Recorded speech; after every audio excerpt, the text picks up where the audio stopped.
Sejarah pipa ledeng. Tahukah Anda dari mana asal kata plumbing? Nah, sekarang Anda akan tahu. Istilah plumbing berasal dari kata Latin plumbum yang berarti timah.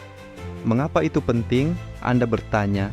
Nah, pipa ledeng pertama yang efektif terbuat dari timah pada era Romawi.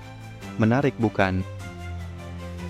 Sebenarnya, sejarah perpipaan tidak sesulit yang dibayangkan. Orang-orang sering menganggap remeh sistem perpipaan yang kita gunakan setiap hari. Namun, pada kenyataannya, sistem perpipaanlah yang paling bertanggung jawab atas kesehatan dan sanitasi dunia tempat kita tinggal. Sejak zaman dahulu, para penemu telah mencoba mengembangkan rencana sanitasi yang lebih baik dan perjalanannya cukup menarik.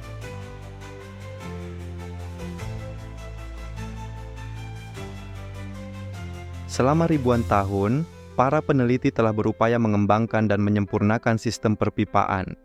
Perjalanan ini sungguh mengesankan.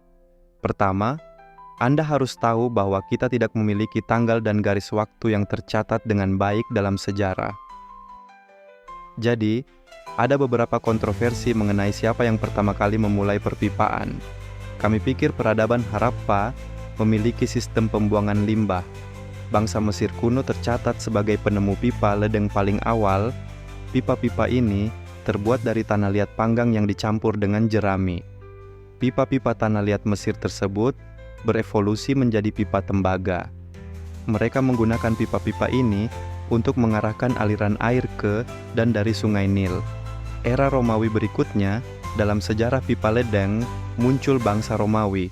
Dengan sistem saluran air yang canggih, mereka menjadi pelopor dalam perpipaan modern. Namun, mereka melakukan satu kesalahan fatal. Ketika pipa timbal menggantikan pipa yang ada di Roma, racun masuk ke dalam pasokan air, jumlah korban tewas akibat keracunan timbal bahkan mungkin menjadi pertanda jatuhnya Roma. Setelah jatuhnya Kekaisaran Romawi dan Yunani, kemajuan perpipaan sebagian besar terhenti selama beberapa dekade. Pipa-pipa perpipaan mulai berbentuk selanjutnya. Para pemukim pertama Amerika mengembangkan sistem saluran dari batang pohon yang dilubangi, dan pipa kayu terbentuk di London dan Amerika. Besi kor segera menggantikan tempatnya sebagai alternatif yang lebih murah untuk tembaga. Berikutnya adalah perlengkapan perunggu.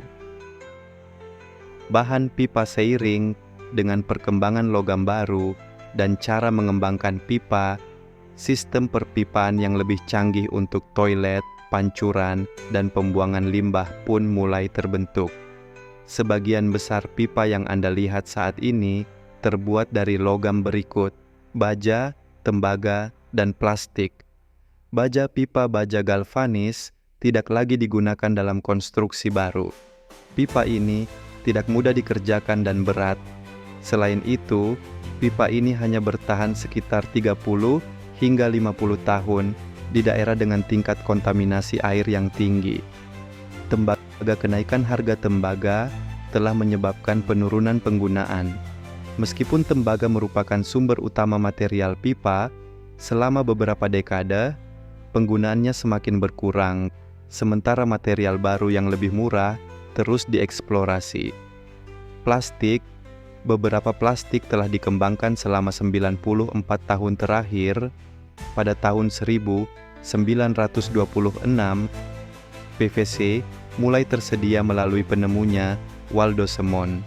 Tukang ledeng banyak menggunakannya dalam pipa ventilasi. Kemudian CPVC menjadi pipa pilihan karena dapat digunakan untuk air panas maupun dingin. Pipa PP adalah plastik berikutnya, dan plastik ini mengalami proses peleburan panas sehingga menjadi pilihan yang menarik untuk proyek ramah lingkungan. Plastik ini paling umum digunakan dalam wadah makanan dan peralatan medis. PBT adalah pipa fleksibel dengan cincin krim tembaga.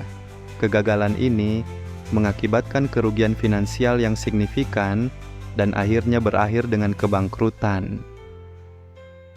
Pipa yang paling populer untuk rumah saat ini cenderung berupa pipa PX yang fleksibel. Pipa ini menggabungkan cincin baja, atau tembaga yang dikerutkan dengan plastik untuk membentuk siku dan sambungan lainnya. PEX mudah digunakan dan tidak beracun. Pipa ledeng dan perpipaan hari ini.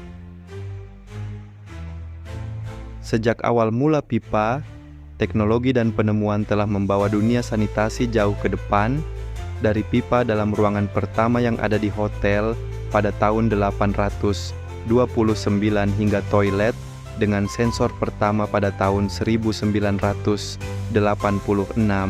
pipa telah mengalami perkembangan yang sangat pesat.